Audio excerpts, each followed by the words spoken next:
because I quit the gym.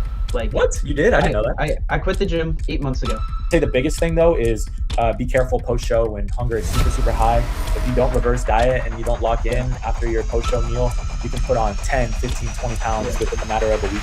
I think that's a great answer, because then your own content comes across as more authentic, and you're not trying to be anyone else. You're just trying to be Heath. And making a clean sweep today, walking away with the debut novice and the overall. It goes to athlete number 1, Gabriel. I hate cardio. So yeah, I hate cardio too. I'd rather eat less and then do less cardio. Exactly. That's the one thing I dread, because he has me doing so much. How much cardio are you on right now? Just stairs, right? I'm doing 45 stairs and 15 incline tread. Okay. So, I mean, it's not like brutal. Like, I'm not doing a ton, but by the end of the day, that's a lot of stairs, bro. Yeah. Yeah. So. All right. Well, we'll do it kind of like interview style, because I know we don't know each other that well. So I'm excited to get to know more about you, and how you came to be able to do this full time, and then your followers, my followers, will get to know you better, know you on a deeper level. So thanks for coming on. But yeah. All right, guys, welcome back to the Peak Natty podcast. Today we have Heath Blessing on. Heath, why don't you introduce yourself, where you're from, and how old you are, stuff like that. I am from Pennsylvania. I'm 17 years old.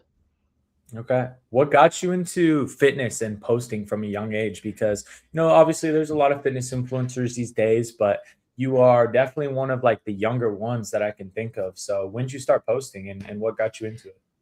I started posting when I was 14. Wow. Dude, yeah, it's been a while, but I used to play Fortnite for like a living. Not really a living, but you were making bread at 14. Yeah. So one of my boys hit me up and he was like, yo, let's go to the gym, because my life was just ticking away on this game, like 18 hours a day. I was honestly pretty skinny fat and very I was not confident at all. So he invited me to the gym with him, and he was actually a coach. So he was doing social media and kind of got me hooked on it as well.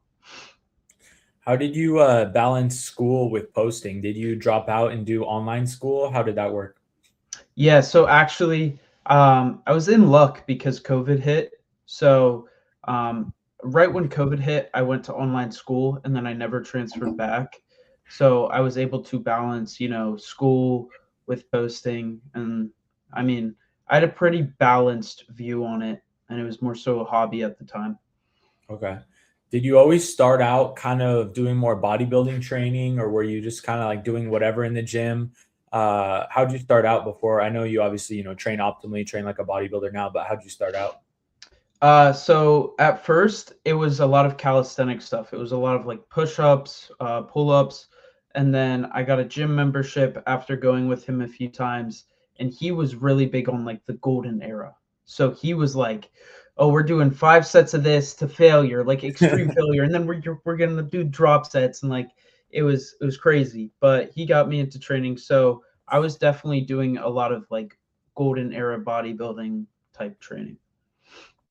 When you like first started lifting, bro, like obviously those are some of the best moments. Like you're just getting into the gym, you're doing these ridiculously crazy workouts. Some of my favorite memories came from, starting out lifting like a teenager, and honestly just doing way too much in the gym. But that's part of the fun.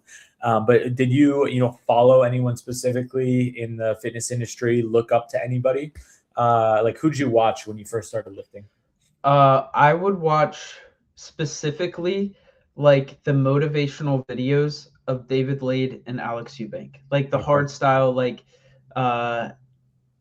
whatever. There's some songs, but I would always throw on like Katy Perry hard style, where I'd watch their like YouTube videos, and they would always be lifting in the background. So that's sick. So yeah, you were inspired by some of the more aesthetic guys and stuff like that, getting lean, getting shredded. Yeah. Okay. Cool. And then what did your nutrition look like? How long have you been taking it seriously? Like, what did your nutrition look like when you first started? Did you just kind of start locking in, or have you always been locked in since, what'd you say, like 14? 14. Yeah, no, 14. I was not locked in at all, you know. What's up, guys? If this is your first time listening, you don't know who I am Gabe McKinney, an OCB Pro, currently working towards my natural IFBB Pro card. I'm the one and only coach, founder of my coaching company, Team Peak Natty. I coach anybody that is natural. Quite a few guys get on stage. Quite a few guys are just optimizing their natural physiques. Whether you're getting on stage or you're interested in coaching, first of all, make sure you follow the Team Peak Natty page and keep up with everybody and how the team's doing this year. Everyone's absolutely killing it. But also, go ahead and reach out to me on Instagram. You can go ahead and DM me Let's Work with any question, or you can book a free coaching consultation call below in the first link in the description. The whole Sam Sulek thing was going around where, you know, drink a gallon of chocolate milk a day. And I lived by that. So I'd get a couple bottles of Fairlife every time I went to the grocery store. Okay. And then I'd chug like 2 a day. And it was basically just a ton of it was a lot of fast food. So I'd go I was broke. So what I would do is when I'd be coming home from the gym, McDonald's at the time had for $1, you could get McChicken. So I'd get 12 McChickens and pound them right after the gym. Wow. Okay. Dirty bulking at its finest. Yes. That's funny. That's funny. Hey, there's a time for everything. You're locked in now. But that kind of leads me to my next question. What's your main source of income social media wise? Do you coach? Do you sell programs, or is it mainly just sponsors and code usage? A lot of it is brand deals. So sponsors. I want to get into coaching. That's something I'm looking towards more so after my show, because it's a lot on my plate right now. I'm graduating this year. So in the next month, I have graduation, bodybuilding, and then, you know, it's all kind of amounting to one. But right now it's a lot just brand deals and monetization. Okay. And who kind of helped you with the business side of it all at such a young age? Because we both know, man, it's complicated, and you need to do the right things to be able to make a living from this. There's a ton of people that have a ton of followers. They don't make any money. And there's some people that have only a little bit of followers and they get to do it full time. So was there anyone that kind of took you under their wing and helped you with the whole business side of social media?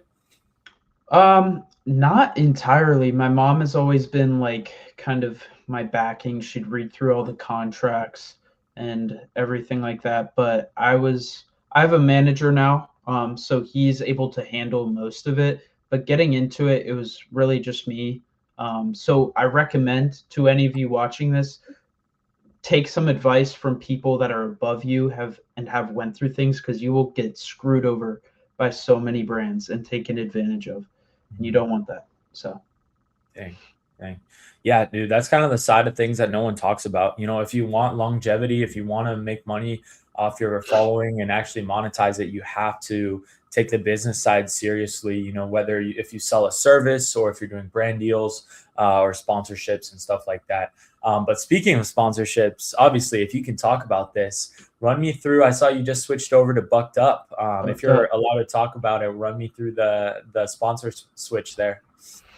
Okay, so actually, sipping on one right now. But okay, so with Echo, what is it? Code Heath? Code Heath? What's your go-to code? Okay. Code Heath.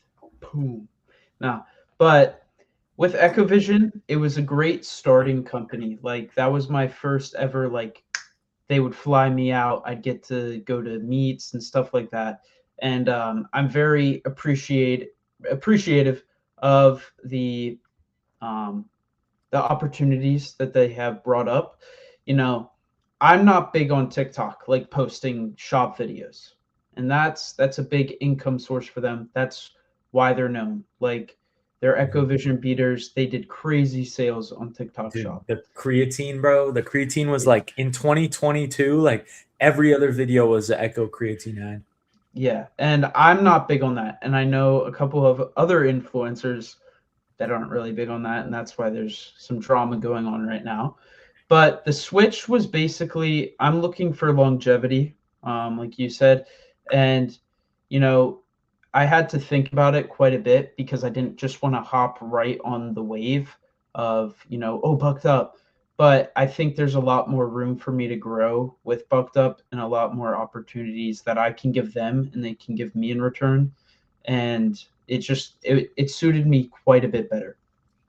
Yeah, I've been to their booth at the Olympia and the Arnold. They always have a super cool booth. I love their stuff. I love their protein, like their protein sodas, the carbonated protein drinks. Yeah. They're delicious.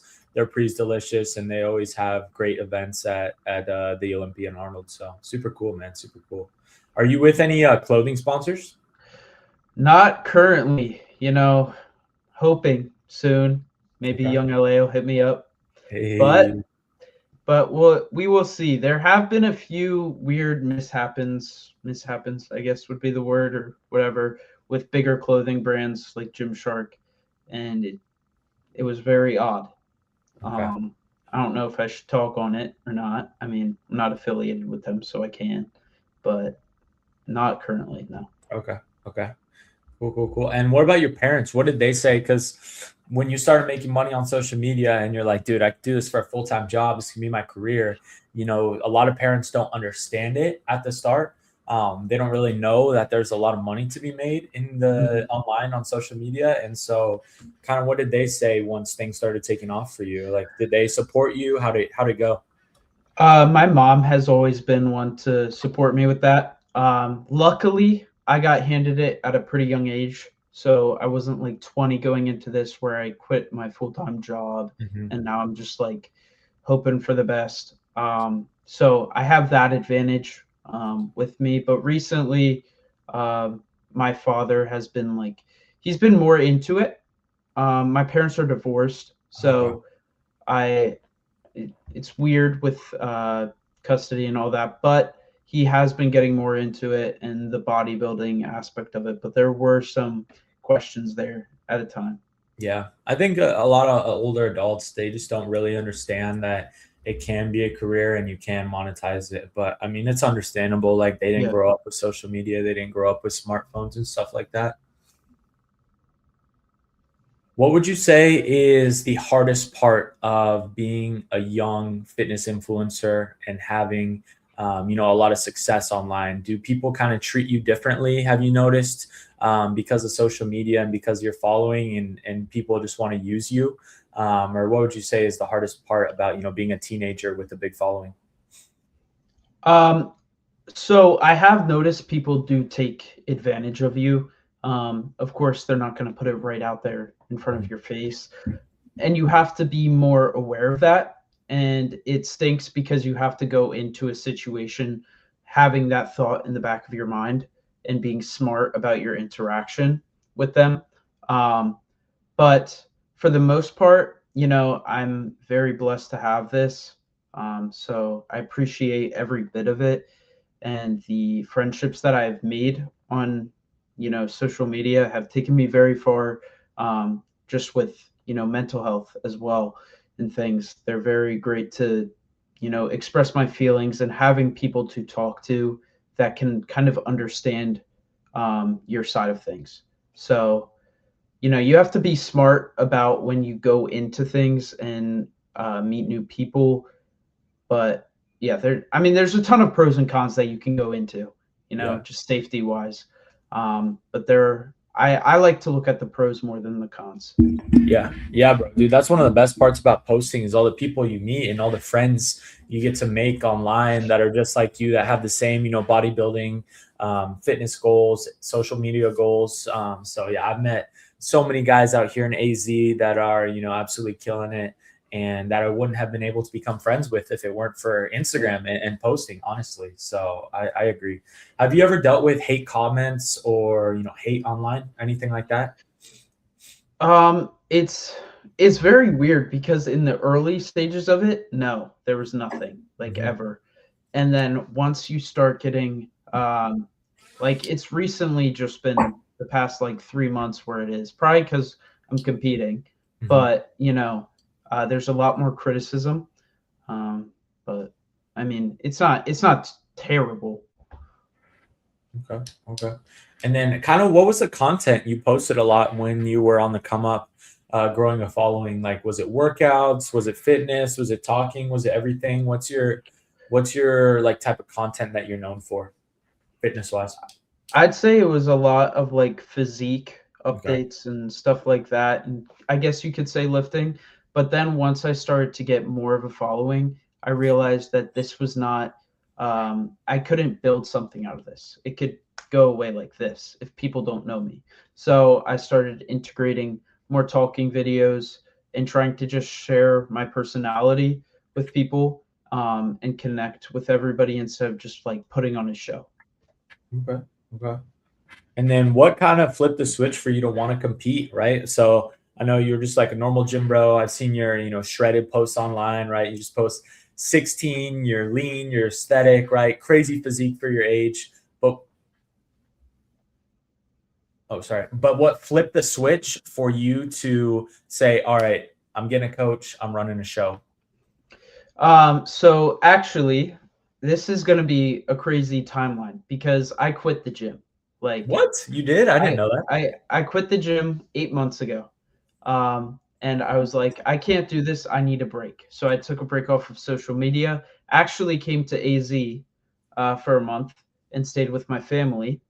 And I was going on runs. I was rock climbing. I was just enjoying, presence around everybody and not having to go to the gym. Mhm. And then I come back from Arizona. I'm still rock climbing, not really going to the gym too much. And Echo hits me up and they're like, hey, would you want to fly down? And I said no at the time, so I didn't go. And then Fonz hit me up and he was like, hey, I'm competing. So I booked a ticket and I was like, I'm going to that show. Like, I want to be there. And right there, like right when I saw him step up on stage, it's going to sound fanboy, but it just flipped something in my mind where I saw the amount of, you know, what would that word be? It took a lot of execution and being exact.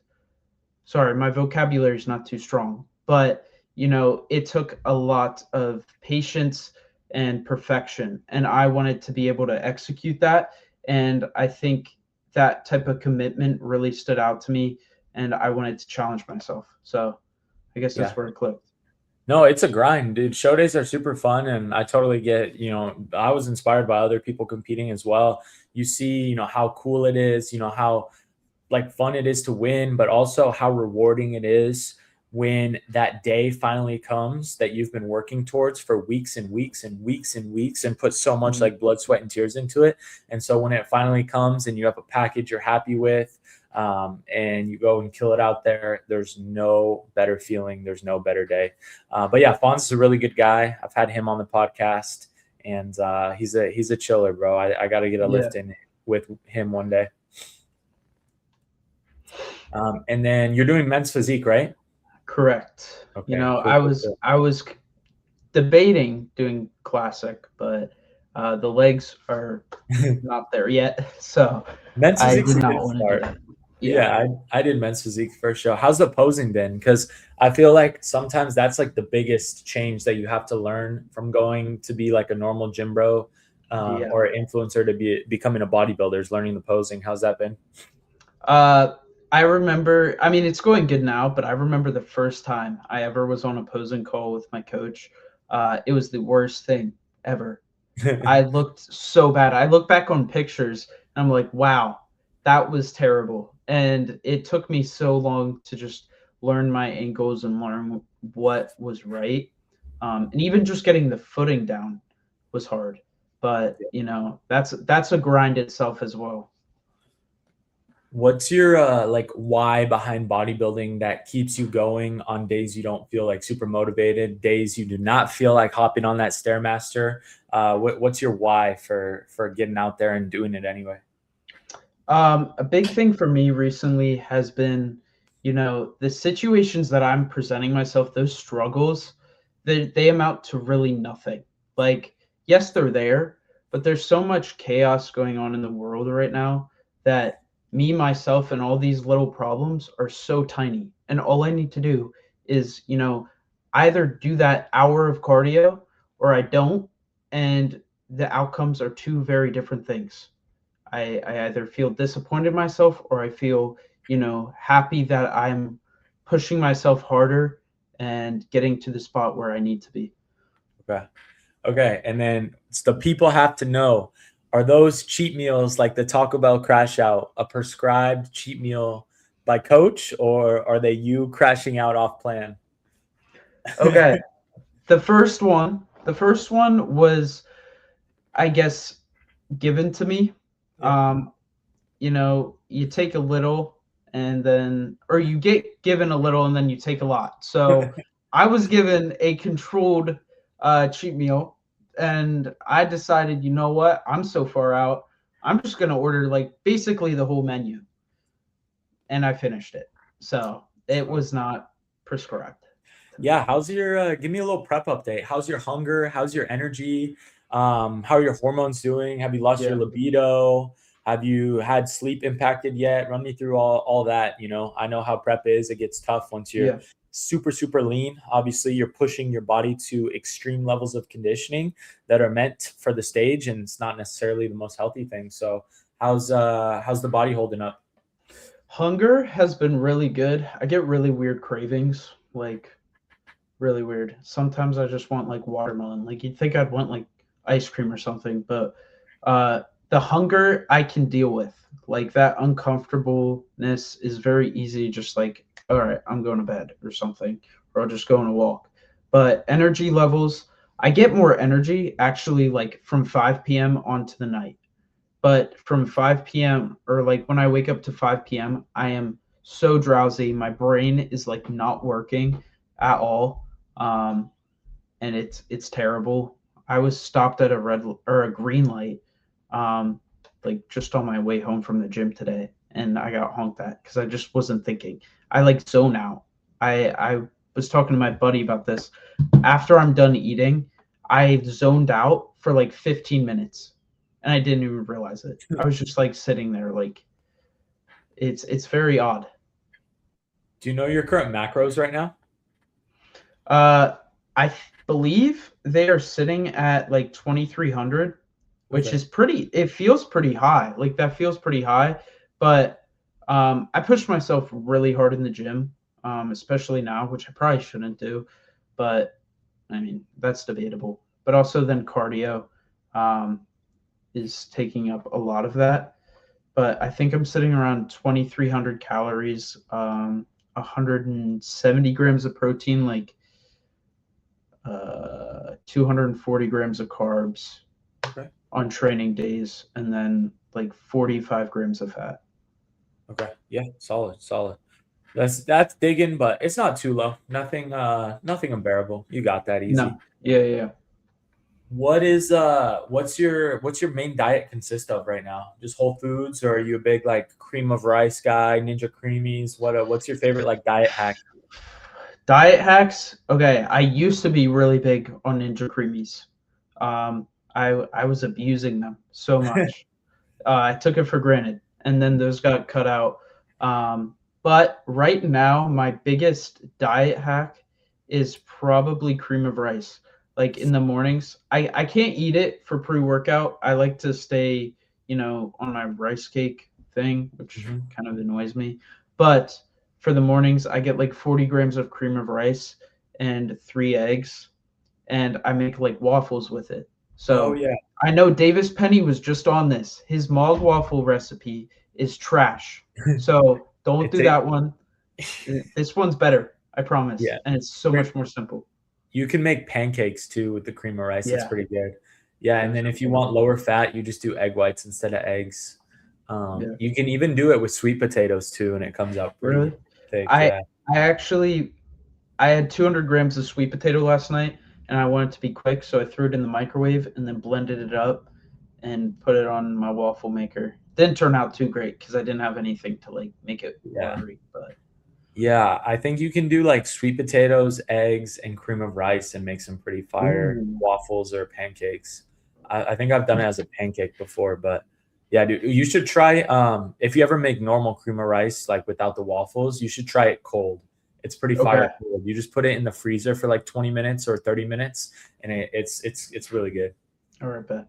Are you an Elevate guy, or what's yours? Flavor Gang all the way, bro. It's the best one. Yeah, so much better. I'll tell the people I've tried, bro. On prep, I was eating Yeah, I ate cream of rice multiple times a day for like 6 months. I've tried every brand there is, and there isn't one that beats Flavor Gang. All the Flavor Gang ones are better than all of them. Dragon Pharma is solid. It's a little bit more similar to Flavor Gangs, but then like Elevate and all the rest of them, they're kind of like a different texture than the Flavor Gang ones. They're more like soupy, more like oatmeal. And the Flavor Gang ones, if you cook it right, you can get it thick like cake, and it's undefeated. I'm still trying to figure out how to do like the brownie batter like shell thing, you know? Like they got like the crack top. I don't know how to do that. So you make it like normal on the stovetop. I always make it on the stovetop. It's better. Then you pour it into your bowl, and then it's your normal consistency. And then you put it in the microwave and microwave it more. And then the top solidifies once you put it in the microwave. All right, I'll have to try that out. Yeah, and then you can put like cold frozen berries on top to cool it down, and then whey drip on top is fire. How's Bucked Up's protein? I've never tried it. I actually have not tried it either. I have some downstairs, but I cut processed protein out just for like the last couple weeks of prep, just because of digestion. But definitely right when I'm off prep, I'm gonna try the Snickerdoodle one and Swole Whip. Those are like, I really want to try those. They smell good. So fire. What state are you competing in? Pennsylvania. I literally got so lucky. The show's like 30 minutes away from my house. Hell yeah. Cool.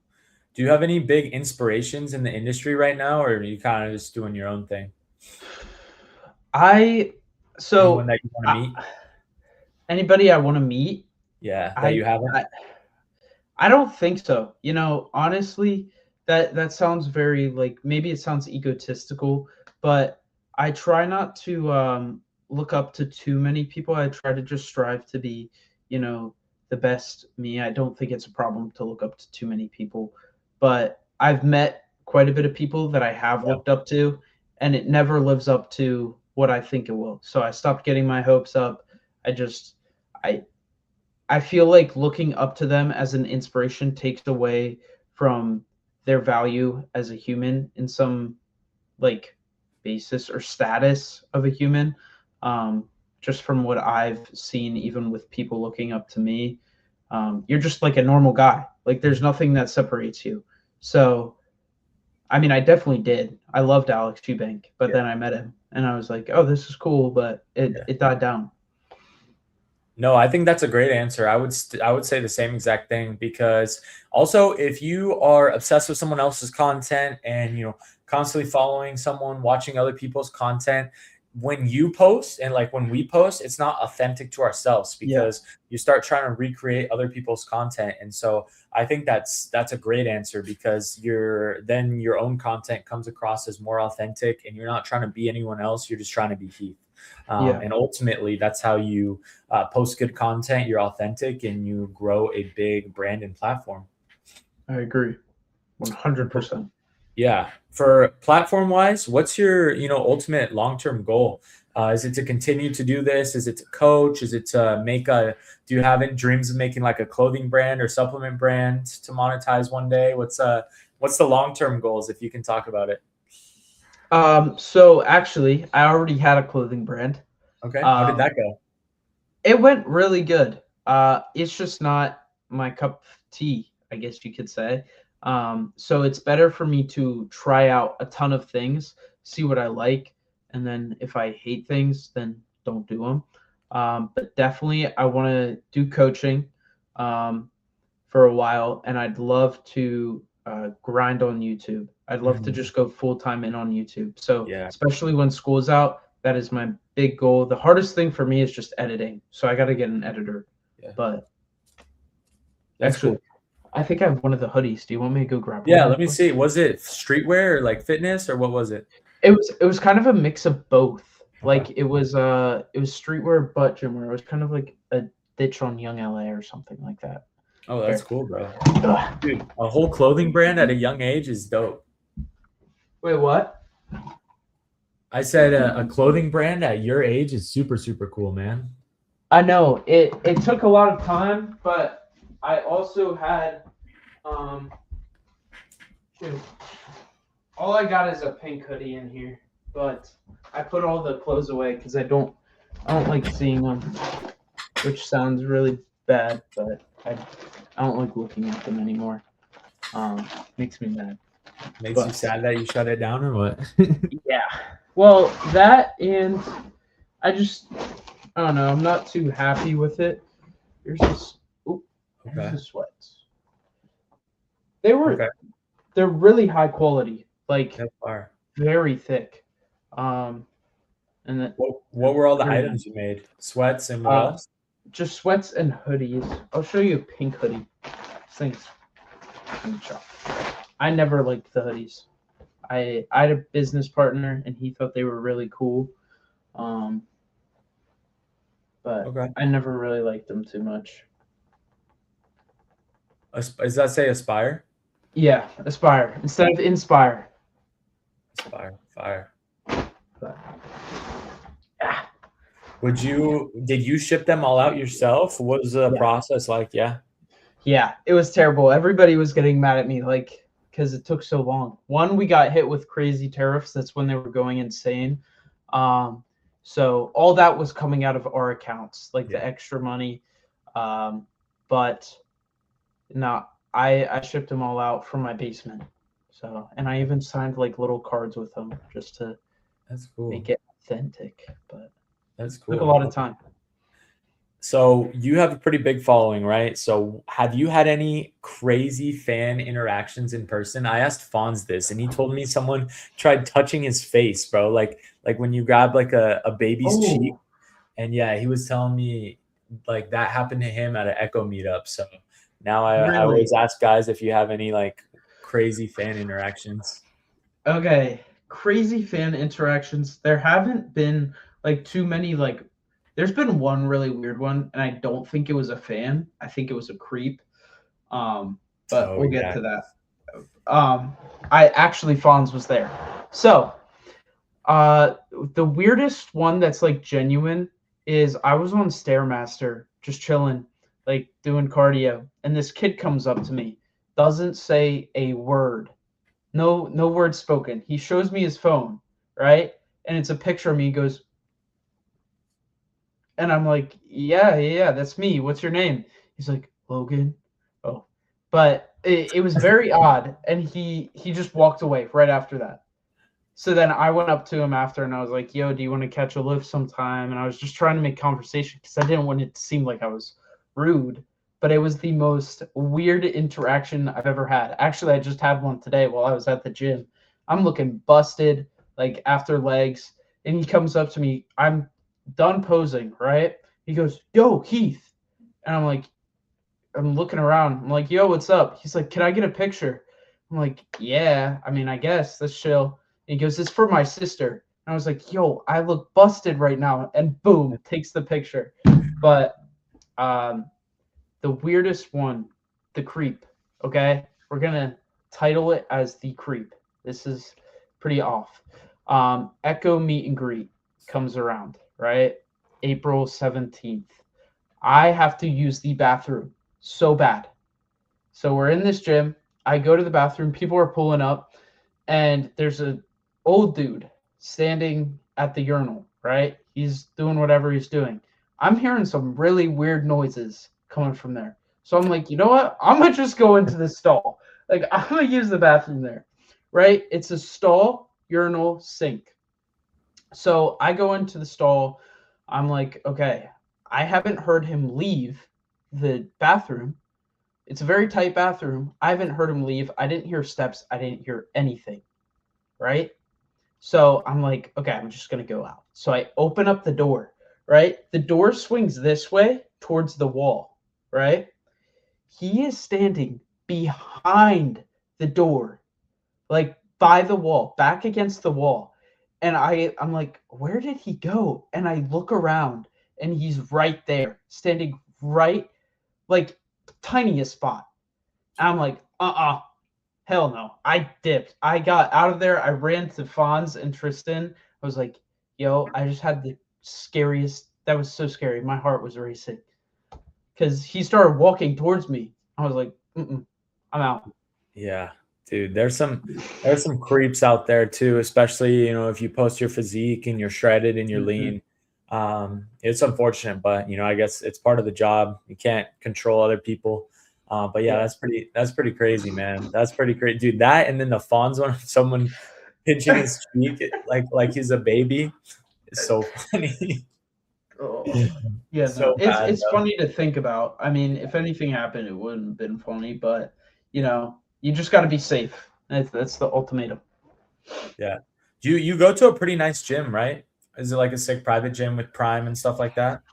No, No. dude, the That's machines. when you were in Everybody says my gym looks amazing. Yo, if you step foot in there, it's one of the biggest sports facilities on the East Coast.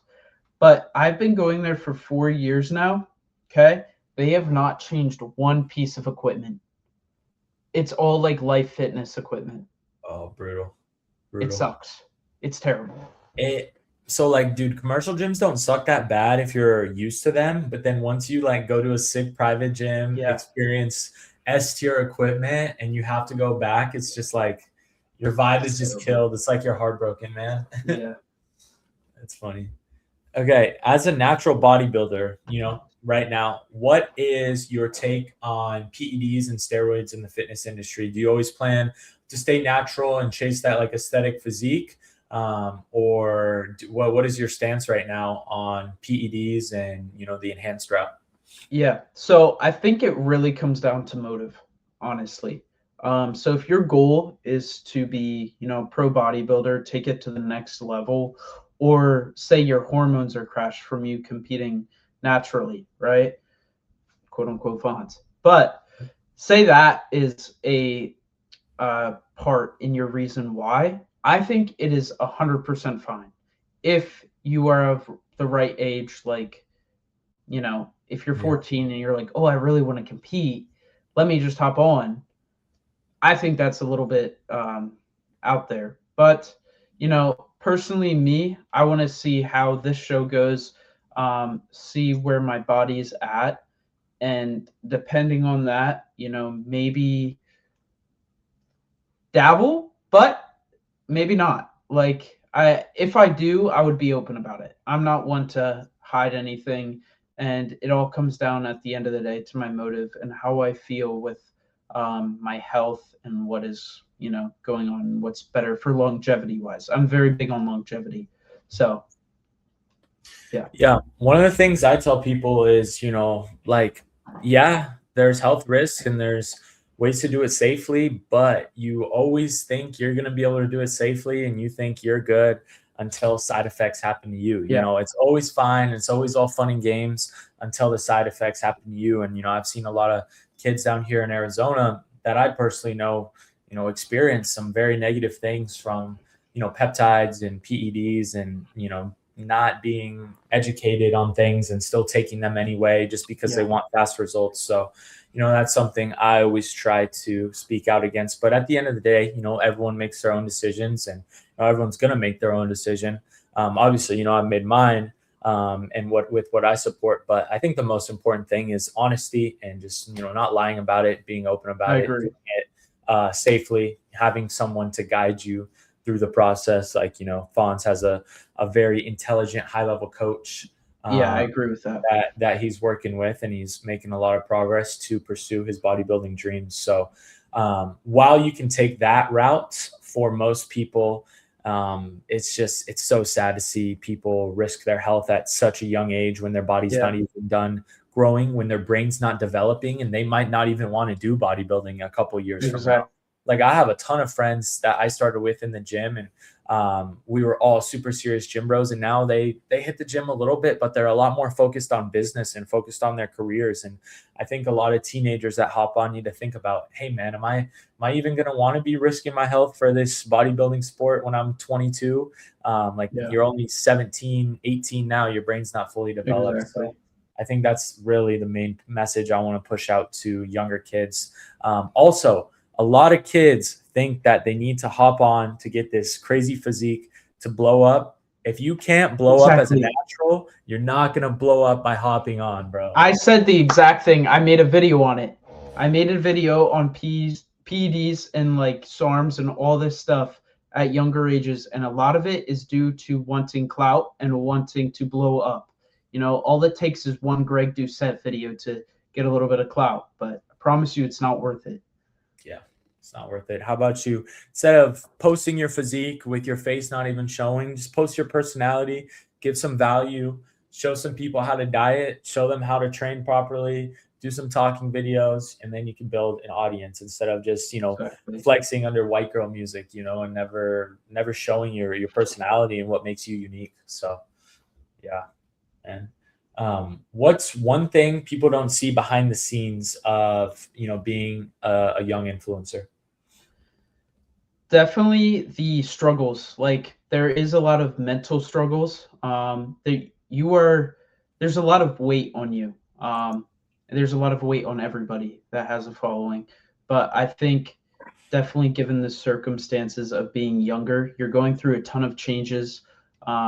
You're questioning a lot of things.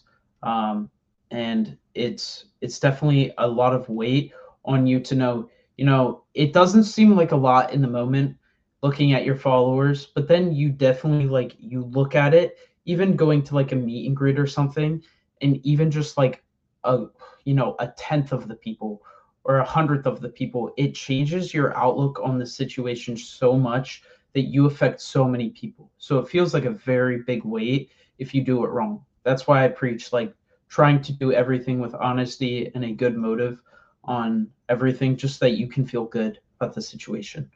Yeah, 100%. Makes sense. Do you see yourself still doing like fitness 5 years from now, or is there any other interests that you might start posting about that you might pivot to? Yeah. You know, I'm not too sure because I've already made a switch once of stopping posting fitness content. But I definitely want to travel. So maybe some traveling content, travel vlogs, stuff like that. Yeah. I love to experience new things. So, you know, for the next 2 years, definitely. 3, 4, 5 years, I want to get married. I'm not gonna lie, and I feel like I can't do content when I'm married. So try and build, you know, a good business. I've always wanted to do something outside of the gym industry, whether that's food, like Fonzian made the ice cream brand. The protein ice cream. Yep. Exactly. That's amazing. I think that's very cool.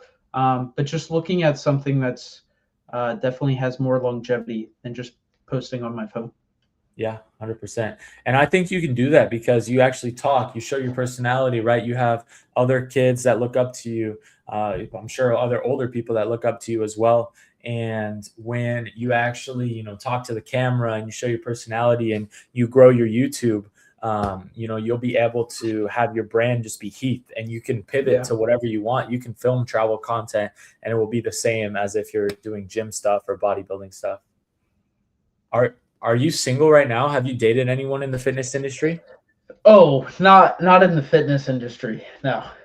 But I am single. Anyone that had followers?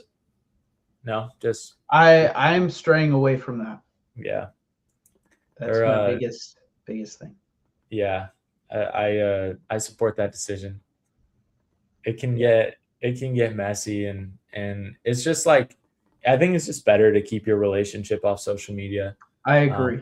100%, man. And like when you have a big following, people always want to know about stuff and people always comment stuff. So if you just, you know, one day when you find your girlfriend and, you know, like you said, you're trying to find one that doesn't do social media for a living, definitely, just keep it off the internet. It'll be so much better. 100%. That is my plan.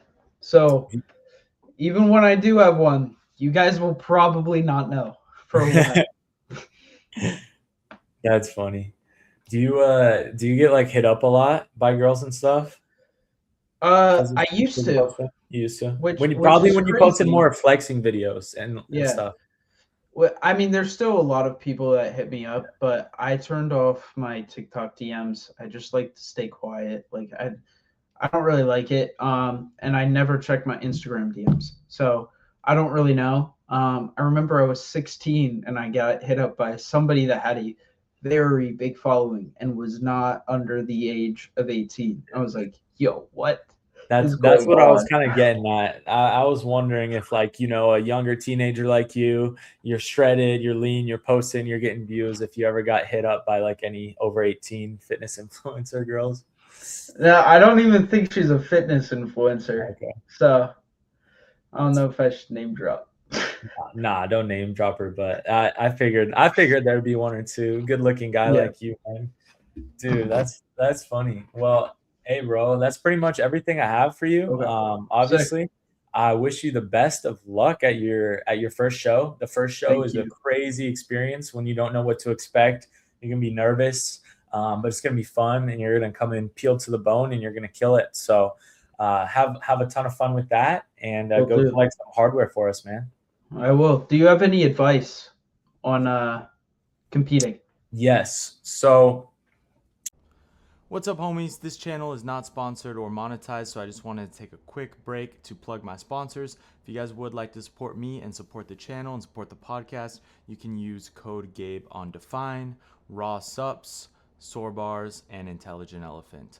As far as coaching, if you guys are interested in building your peak natural physique, competitor or not, first of all, make sure you guys follow the Team Peak Natty page to keep up with everybody competing and the entire team. But just go ahead and click the first link down below and book a consultation call with me, or feel free to message me on Instagram with any questions.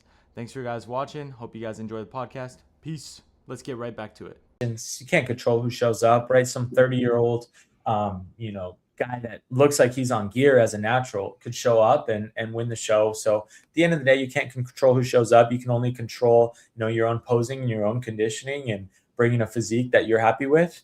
So yeah, first thing, don't set expectations. Just go and have fun and let that day be super rewarding. But a little posing tip for you is have really good stage presence, right? Walk out there with confidence, have that aura, have that swag, and then always kind of look at the head judge and position your body towards the head judge and get their attention, right? The first person who's in there posing is going to be who the judge shifts their eyes to first. So, when you're getting through your poses quickly, you go into your next quarter turn faster than everyone else, they're going to be looking at you first. They're going to be looking at you more. And when you're rotated towards them, even if you're on the side, you're going to be presenting your physique the best towards them. So yeah, just go out there and kill it. And, at the end of the day, judging's subjective and they make their own decisions, but it's super fun. I'd say the biggest thing though is be careful post-show when hunger is super, super high. If you don't reverse diet and you don't lock in after your post-show meal, you can put on 10, 15, 20 pounds within the matter of a week or two. Pull a tubby tub fawns, bro. Yeah. One of those. What do you do, like 40? Yeah, crazy. I think I was just talking to Davis about it, running a show back-to-back. If he wins his pro card, then no. But if he doesn't, then we may run it. Okay. Which would be cool for content. That'd be a show together? Yeah. Okay. Super cool, man. Super cool. Well, yeah, I'll keep up with the content. And like I said, I can't wait to see the stage shots and everything that. Thanks for coming on. It was good getting to know you a lot better. Thank you for inviting me. So yeah, I was getting to know you, and we'll definitely smash a lift in person next time we see each other. Yes, sir. All right, bro. Peace out.